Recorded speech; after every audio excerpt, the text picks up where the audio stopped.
The only thing that we're interested in is putting money in your wallet. If you want to bet the fights, if you want to have a little bit of action, you are in the right place. With my partner, Ian Parker, I am Brett Okamoto. We're ready to rock between our parlays, our props, our straight picks. It's time to make money. Let's go.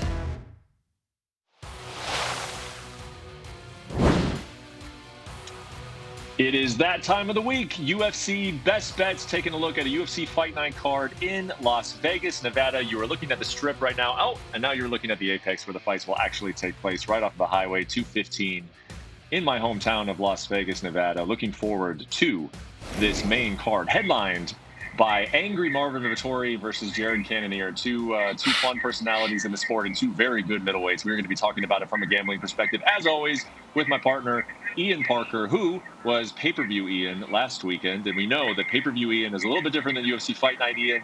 Let's see how we did at UFC 289. Amanda Nunes retiring, Charles Oliveira getting it done. How did we do at UFC 289, Ian? You know, bro, we did all right. The main event, we hit over 2.5 rounds. We hit the fight to start round 3. I felt so strongly about that. And then we went on Beneil Dariush. You know, he went from doing great until he was no longer conscious. Charles Oliveira came back, showed us why he's one of the best to do it. Nasruddin Imavov, that one really broke my heart. He was looking great. That should have been an easy decision win. Ended up being a no contest. Blake Bilder, I guess I overvalued him and undervalued Kyle Nelson. He lost the decision there. And then Mike Malott and Fugit to start round 2. We hit that. We missed on the 4-leg parlay. That was mollywopped terribly. But second week in a row, we hit prop of the night with Amanda Nunes to win by submission or decision at plus 140. That prop of the night's become really good for us lately. Yeah, it really has. What a great addition to the show. And if you're going to lose on a parlay, you might as well lose basically almost every leg of it, which I think we did. But that's fine because we made it up with a prop of the night and the best bets. So let's move on here to this main card of UFC Fight Night. You can check it out at 9 p.m. Eastern, 6 Pacific. As I mentioned, headlined by Marvin Vettori and Jared Cannonier.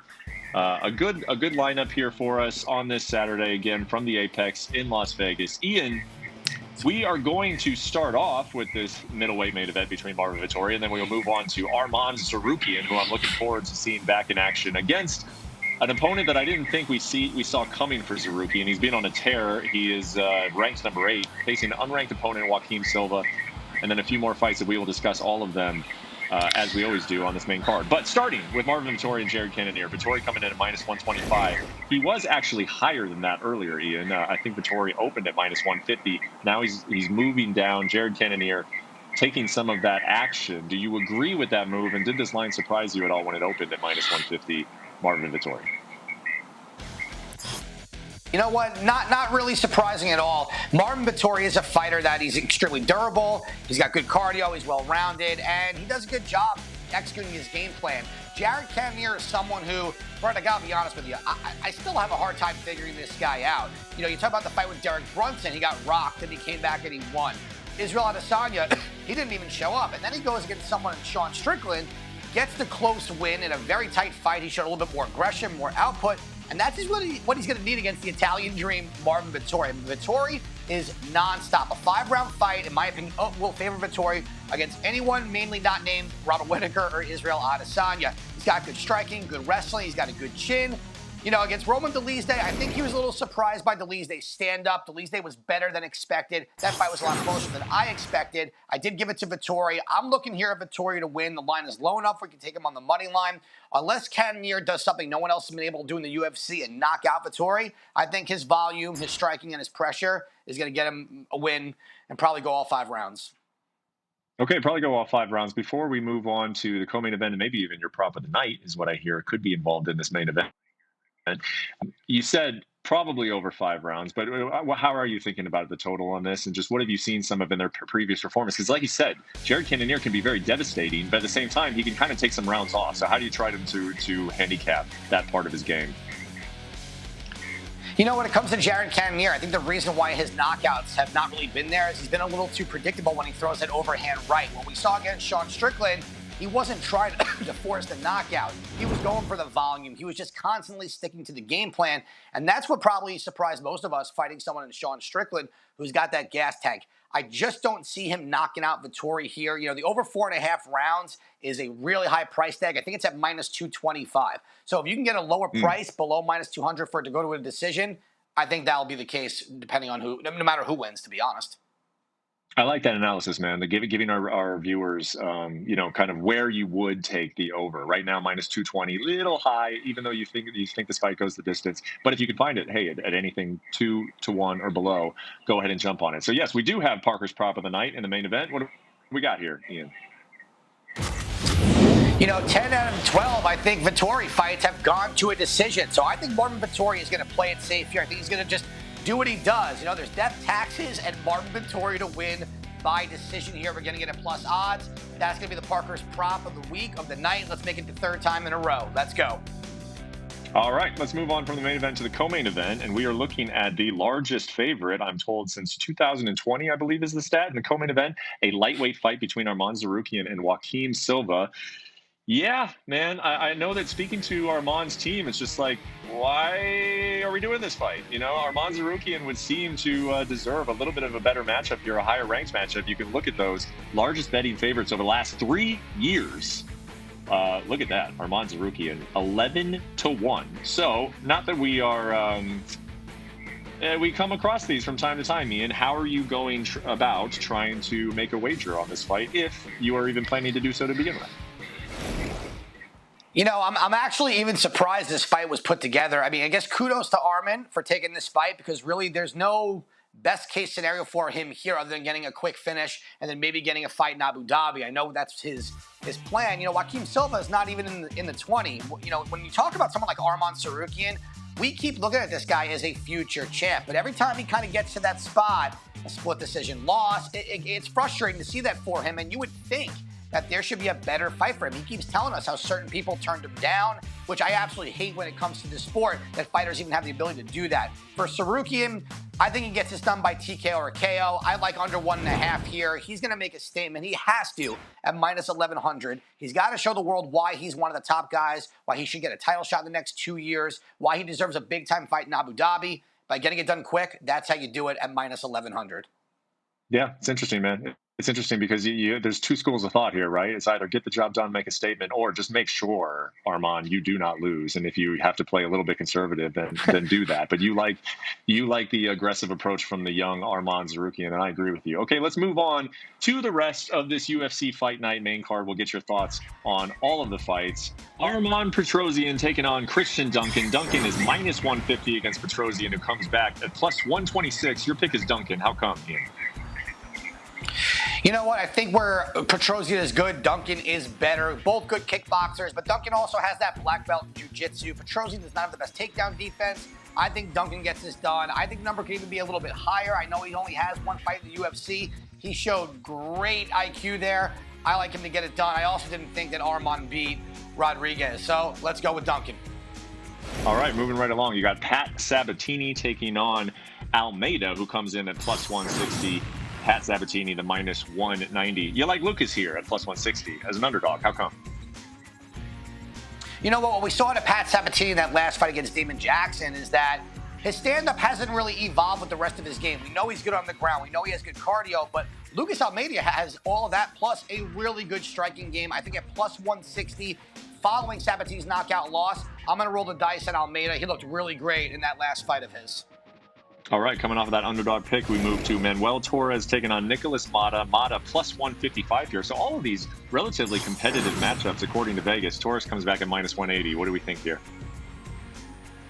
You know what? Torres looked so good in his last fight, and Mata did too, but Mata's been inconsistent in the UFC, either getting knocked out or getting the knockout here. I think he's fighting someone in Torres who's going to be one step ahead of that striking. Also got really good head movement. He's got good power. We've seen Mata get knocked out before. I like this kid Torres. I think he gets it done.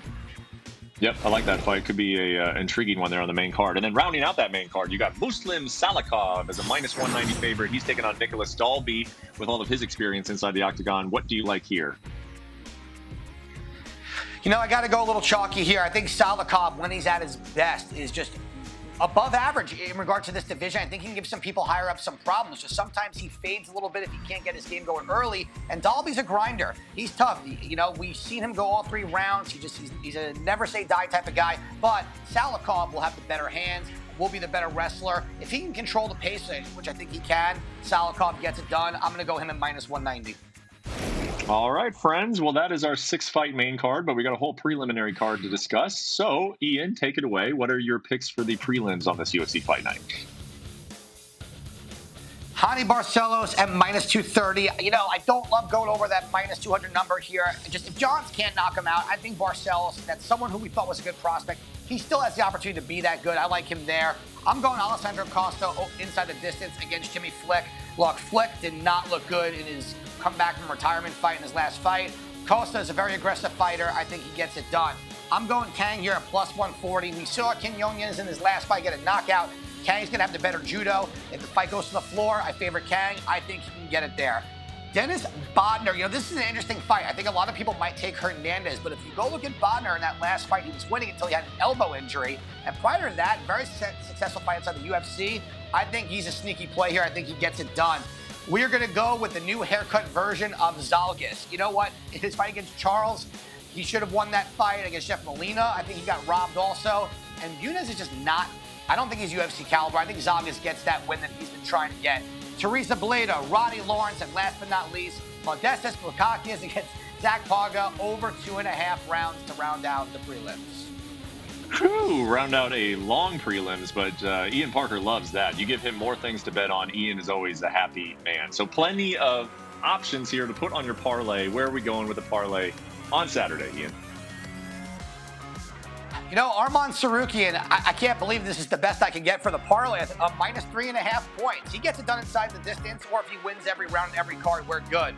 Barcelos, Costa, and Teresa Bleda, you know, that one is going to be the more, I think, concerning out of the rest. I think for Bleda, she's got to implement that wrestling game early, not burn out the gas tank the way she did against Natalie Silva. If she can control the narrative of this fight and dictate that pace and avoid the damage, her opponent's got some good hands. Bleda's wrestling should get it done at +250. That's going to be our parlay for the week. All right, +250. Feeling good about that parlay. How about the best bets, Ian? Brett, I was feeling, you know, last week I felt like I could have done better, so I'm going with 6 again. We're going Marvin Vettori at -125, Christian Duncan at -150. Now, I know we are going chalky, the favorites here. If there was an underdog worth playing, I would. I think Manuel Torres is going to get a knockout, so if you want to go that prop over Moda, I get it. Zalgas Zhumagulov is getting his win this week. He should have 2 wins in a row. He's going to get it this week, redeem himself. Ronnie Lawrence has got a tough fight ahead of him, but I think he's the better grappler. That pace, as long as he doesn't succeed to a takedown and allow himself to fight off his back, he should win. He's the more seasoned vet out of the two. And last but not least, Paga Bukaskis over 2.5 rounds. Modestas has had a lot of decisions in his UFC career, including the last one against Tyson Pedro. And Paga is not an aggressive fighter. He won 3 rounds with Jordan Wright. That's going to round it up. All right, so 6 favorites for our best bets, but I can tell you what, there's going to be a plus at the end, or at the beginning of this long shot parlay. What are we doing with the long shot this week? We're going to go Lucas Almeida at +170. I'm going Kang by decision at +250. Dennis Bodner, money line, and Bleza inside the distance at 49.15 to 1. Let's hit this one. I would love to hit this long shot. Finally get one prior to getting to next week and then to UFC 290. Let's go. Dude, this would be a great one. Nearly 50 to 1 to hit our first long shot parlay of the year. It would be our first one, correct? We did have that one that went to the last one. We hedged, but I want this one, a 49 to 1, and that would be a terrific way to nearly close out the first half of 2023. All right, that's it for us. It's Saturday, 10 Eastern, 7 Pacific. You can watch it on ESPN, ESPN Plus. And if Zhalgas Zhumagulov wins as one of Ian's best bets, I am going to tell our producers we have to put his haircut on Ian's head. We will Photoshop that. We will make it happen. So come on, Zhalgas, make that happen for next week, and we will see you UFC Fight Night next week for Jacksonville. See you then.